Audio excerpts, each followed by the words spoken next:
In this guide, you'll learn how to create a restore point in Windows 11, something that can save you if your system runs into problems later.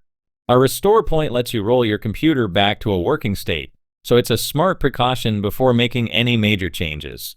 To begin, click the search icon on your taskbar and type Create a Restore Point. Select the matching result to open the System Properties window.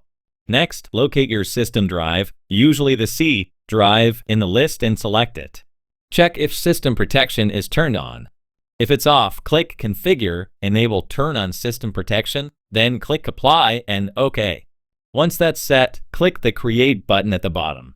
You'll be asked to name your restore point, choose something descriptive so you can recognize it later. Then click Create again. The process only takes a short time. When it's finished, click Close.